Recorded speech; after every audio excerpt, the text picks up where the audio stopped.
the Tory party has to settle down and get on with delivering its mandate that it was elected on in 2019 with a massive majority, which is to govern on behalf of the citizens of this country. And I think that means tackling the economic challenges we face, tackling the threats globally that we face, and I make sure that's the real number one priority for us all.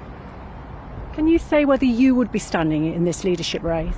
Look, last time I said I wouldn't stand, it was not something that I was prepared to do. I think you really have to want it as a Prime Minister to do that job. You have to really, really think it's the job for you. For me, I feel that I can add the best value in keeping people safe at Defence by being the Defence Secretary.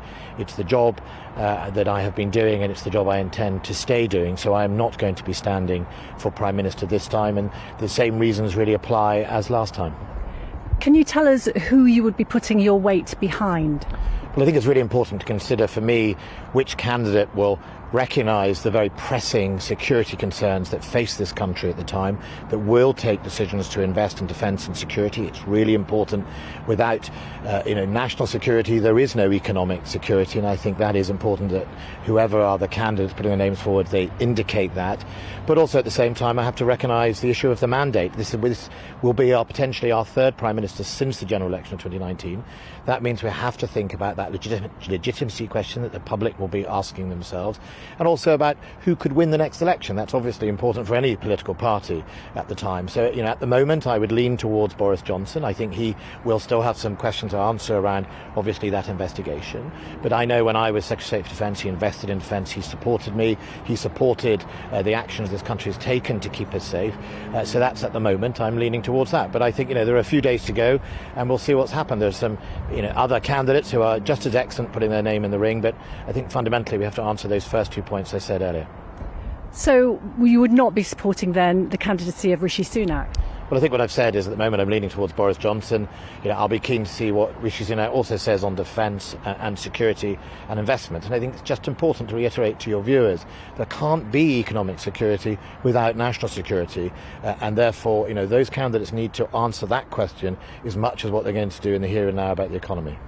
Do you know whether Mr Johnson would be in favour of keeping the commitment to keeping defence spending at 3% of GDP in the next decade? Well, his track record is definitely of investing in defence. He gave me an extra £24 billion into defence when other departments weren't getting a multi-year settlement at the time, and I think that shows his actions were obviously his true colours on that. And I think we just have to continue looking at the impacts of the economic situation. But the direction of travel has to be an increased investment in defence, and certainly recognising that there are real threats to this country, and there's not a day that goes by without me working on that. And I am in a position where I see those threats.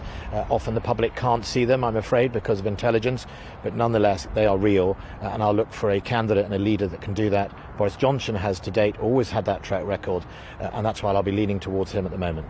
Do you not think that Mr Johnson, though, is tainted by previous scandals and that the electorate really wouldn't go for that? Well, let's see. In 2019, he won a general election with a huge majority. He was legitimately sent into Parliament as the Prime Minister based on the vote of the whole electorate, not just on Tory members, not just on members of Parliament. That he got a mandate, and I think that's an important thing for all of us to bear in mind. We'll see what happens. Of course, unity is also important. I'll be looking for how the candidates are prepared to bring the party together, because without unity we can't govern either. But some would say that Mr Johnson would be even more divisive, because it seems that a number of MPs have said that they will resign the whip if he becomes the candidate. Look, we've seen, sadly, from the last leadership election, the party had lots of finalists. There wasn't a clear winner head and shoulders above the other. That, of course, is cause for concern. And here we are back again, I'm afraid. And last time they didn't choose, Rishi Sunak, they didn't choose others, they chose Liz Truss. I would have hoped that we'd all settled down, given people some space, delivered a new budget. That hasn't happened.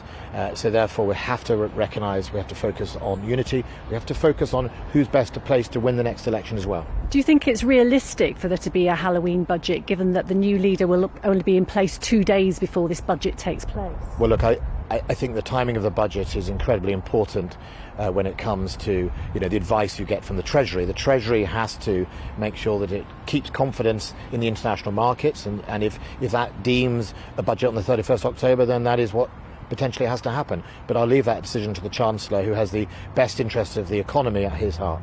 Do you think any potential leader is going to have to really work hard with Jeremy Hunt, the Chancellor? Is it really Jeremy Hunt who's still going to be in charge? Well, I hope Jeremy stays as Chancellor. I had a meeting with him yesterday. Jeremy is, like me, a very experienced member of the government. He joined with me in 2005. He is calm, he is experienced, he's knowledgeable about all that needs to be done. And, I have a lot of faith in him being our Chancellor. And how realistic is it, do you think, of any of these candidates to get 100 votes? How many candidates do you think will be able to achieve that? Well, we've got over 350 MPs. I think that is possible. We've got between now and Monday, and I think we'll get on with it.